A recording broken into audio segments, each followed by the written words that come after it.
information disclosure in version control history. Do you know the app or the software which uses version control? Most probably Git, right? So this lab discloses sensitive information via its version control history. To solve this lab, obtain the password for the administrator user and log in, then delete the user Carlos. So let's access the lab. All right. So we're browsing through the burp suite and here we got that home page, right? So as usual, we can right click engagement tools discover content, or you can use GoBuster common.txt on that URL. So here I'm going to slightly change just for knowledge purpose. So I'm going to config and I'm going to remove all of these things and I'm going to keep a common list which is right here, directories common.txt. So I'm going to keep my own word list instead of built-in word list. So that's all I did. So I'm going to keep something like 3 or 5. That should be enough. And I will go to control and click on session is not starting. So we'll just have to wait. Okay, let's see the sitemap. So now I'm getting something related to .git. Interesting, right? So this is the hidden directory. So we found it. So we can directly go to this page in the browser, something like /.git, because it's directly in the home page, right? So here I see all the files and folders. So I cannot download each one individually. So I will say wget. So we generally use wget to get something from the server. So we can use wget and we can use recursively to download everything in this .git folder. So if you hit enter, it will recursively download all the files. All the files have been downloaded. If I type ls, I find that directory over here. So I'm cd into that. So if I type ls, I don't find anything because it is .git. In Linux, if anything starts with a dot, it is hidden, right? So you can use ls-al or you can simply type la. So you have .git directory.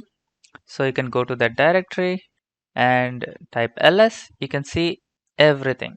So once you are in .git directory, you can use git commands.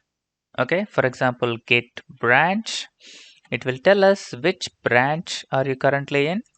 And if you want to check all the previous changes, you can say git log. It will give us commits and the comments. So current commit is where the head is pointing to the master branch. So this commit says that remove admin password from the config file. Okay, so the previous commit add a skeleton to the admin panel. So this one might have the admin password and this one is removing the admin password. So there are multiple ways you can do this. You can simply say git difference between this commit and this commit. For example, if I just copy this, git diff this commit space this commit. And here you can see admin.conf is the one that is changed. Minus means it is removed. So this line has been removed and this line has been added. So this is the admin password. So you can directly copy this, go to the website and log in as administrator.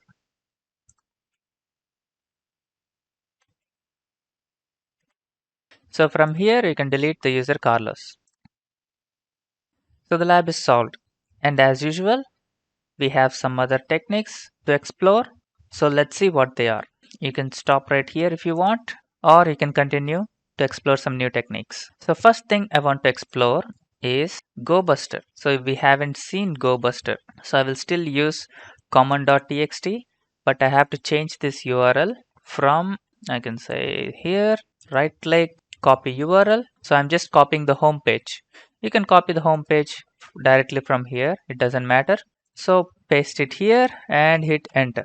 And GoBuster will give us very quickly. Okay, so as you can see, .git. So from here I can directly execute the wget recursively download .git directory. So once we download it, we go to this .git directory. Previously we used git log and then we used git diff. If there are less commits in this log, we can directly check all the changes including comments, commits, and the changes. So to see all the previous changes, we use git log -p. So from here, you can see that these are the changes happened to admin.conf. First, they added it and then they deleted it, right? So you can press Q to quit from it. So you can also quickly check the logs, something like git log one line. If there are so many commits, it will give us commits like this. So previously when I used git diff, I used huge numbers like this. So basically I just copy pasted. So I can also use small things like few initial characters, first 7 characters or more. So I can just copy paste like this. Paste this, space, paste this.